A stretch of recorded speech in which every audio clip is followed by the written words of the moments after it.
अब हम आपको डेस्कटॉप पीसी को ऑन करना और ऑफ़ करना बताएंगे। उसे ऑन करने से पहले हम डेस्कटॉप पीसी में किस कनेक्शन को किस तरीके से कहाँ कैसे डिवाइड करते हैं, उसको ऑन कैसे किया जाता है, उस चीज़ के बारे में डिटेल करके बताएंगे आपको। तो सबसे पहला फंडा ये है कि हम सबसे पहले यहाँ के दोनों स्विच को ऑन करते हैं, क्योंकि हमारा एक मॉनिटर का स्विच है और एक CPU का स्विच है।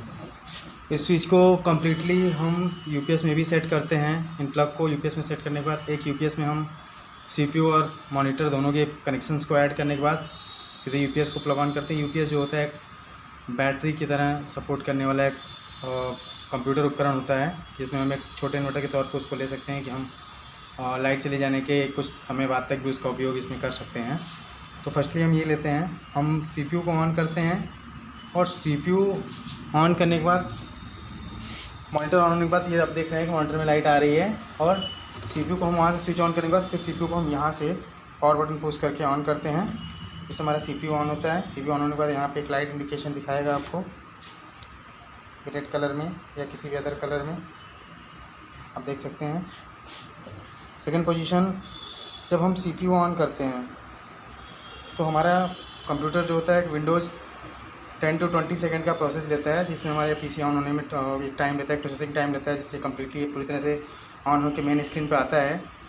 हम CPU ऑन करते हैं तो CPU के अंदर हम आप देख सकते हैं कि पीछे से CPU में हमारे माउस, कीबोर्ड, ये CPU का पावर प्लग है और ये मॉनिटर में जाने वाली डिस्प्ले केबल है, जिससे हम मॉनिटर के सारे डिस्प्ले को यहाँ से वहाँ तक ट्रांसफ़र करते हैं। जब भी हमारा वर्क इनपुट आउटपुट होता है, इसके थ्रू हमारे डिस्प्ले का ट्रांसफरेशन जो CPU से होता है। और ये हमारे कीबोर्ड और माउस का एक USB पोर्ट है, जिसको हम लगा के इसमें कनेक्शन CPU में से दिए हैं, क्योंकि CPU ही हमारा मेन होता है, जिससे हम सारे सिस्टम को कम्प्लीटली कनेक्ट करते हैं। उसके बाद जब हम CPU को ऑन करते हैं तो मॉनिटर में ऑलरेडी लाइट ऑन हो चुकी है। यहाँ से होने वाले डिस्प्ले केबल के जो ट्रांसफ़र विजुअल आपका डिस्प्ले है वो हमारे मॉनिटर की तरफ जाता है, फिर मॉनिटर मेरा ऑन होता है। और कम्प्लीटली मॉनिटर ऑन होने के बाद, जो कंप्लीट हमारा PC ऑन होने के बाद ये सारा प्रोसेस दिखाता है आपको, जिसमें अभी आपका विंडोज स्क्रीन ऑन हो रहा है।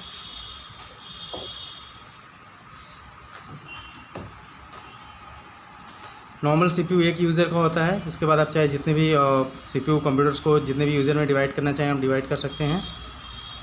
बेसिकली हमारे जो PC ऑन होता है तो इस PC के अंदर आपको मेन स्क्रीन पे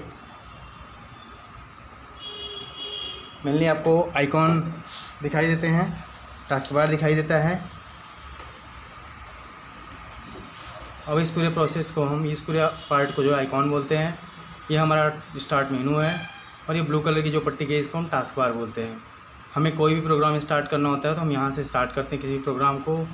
इसमें हमारे बेसिक प्रोग्राम्स, एप्लीकेशंस प्रोग्राम्स सारे अवेलेबल होते हैं।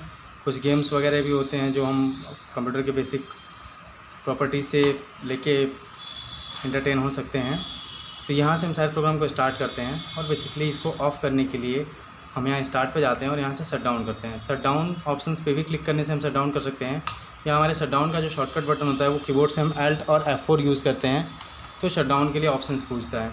इनमें और भी सारे ऑप्शंस होते हैं, शट डाउन होते हैं, स्विच यूज़र होते हैं, लॉग ऑफ होते हैं, रीस्टार्ट होते हैं। तो इन सब चीज़ों का भी अपने वर्क के अकॉर्डिंग यूज़ करते हैं। शट डाउन से हम PC को बंद करते हैं। स्विच यूज़र, जैसे कि हमने जब अपने PC को ऑन किया तो आपने देखा बहुत सारे यूज़र्स हैं, तो उनमें से किसी दूसरे यूज़र्स को अगर हमको ऑन करना हो तो यहाँ से स्विच यूज़र करते हैं। लॉग ऑफ से भी हम मेन यूज़र स्क्रीन पे ही जाते हैं। रीस्टार्ट से हम कंप्यूटर को में अगर किसी भी प्रकार का सॉफ्टवेयर या हार्डवेयर रिपेयरिंग करते हैं तो उसे मैनेज करने के लिए, मेंटेन करने के लिए हमें एक बार सिस्टम को रीस्टार्ट करना होता है, फिर से बंद करके चालू करना होता है। ये रीस्टार्ट बटन लेने से क्या होता है कि कंप्यूटर को हम बंद नहीं करना होगा, कंप्यूटर अपने आप बंद भी हो जाएगा और तुरंत चालू भी हो जाएगा। तो इसके लिए हम रीस्टार्ट सिस्टम लेते हैं। स्लीप सिस्टम जो होता है ये हाइबरनेशन होता है, जिसमें हम सिस्टम को अगर कुछ समय के लिए छोड़ रहे हैं और सिस्टम कुछ चाहें कि अगर ये ज़्यादा पावर ना ले और किसी और को देखने में ऐसा लगे कि सिस्टम बंद है तो इसकी स्क्रीन ऑफ हो जाती है। कम से कम पावर में हमारा CPU जो है एक स्लीप मोड में ऑन रहता है। फिर जैसे ही हम वर्क के लिए आते हैं, जैसे ही इंटर बटन प्रेस करते हैं, फिर हम जिस कंडीशन में होते हैं हमारी वो स्क्रीन, वो सिस्टम वहाँ से ऑन हो जाती है। तो वहाँ से हम ये सिस्टम ले सकते हैं। तो हम शट डाउन से कंप्यूटर को बंद करते हैं, स्लीप से हम कंप्यूटर को हाइबरनेट करते हैं, रीस्टार्ट से कंप्यूटर को किसी भी सेटिंग को देने के बाद या किसी भी हैंग करने के बाद या कोई अदर प्रॉब्लम आने के बाद सिस्टम को रीस्टार्ट करते हैं, जिससे कंप्यूटर बंद होकर अपने आप चालू होता है। लॉग ऑफ से हम यूज़र की मेन स्क्रीन पे जाते हैं और स्विच यूज़र से हम जिन यूज़र्स में जाना चाहते हैं, क्योंकि इससे भी हम लॉग ऑफ की तरह मेन यूज़र पे ही जाते हैं, क्योंकि लॉग ऑफ करेंगे ये आपके सामने जो 4-5 यूज़र हैं वो डिस्प्ले होंगे। इनमें से हमें जिस किसी को भी लेना है उस डिस्प्ले पे जाके हम उन्हें चूज़ करते हैं, और स्विच यूज़र से भी इसी डिस्प्ले स्क्रीन पे ही आते हैं। तो हमारी जो भी ज़रूरत हो, जिसके हिसाब से हम जाना चाहें उस यूज़र को ले सकते हैं, और बंद करना हो तो यहाँ से भी शट डाउन कर सकते हैं, अल्टर 4 करके भी शट डाउन कर सकते हैं। ये सारे प्रोसेस है कंप्यूटर को चालू और बंद करने के।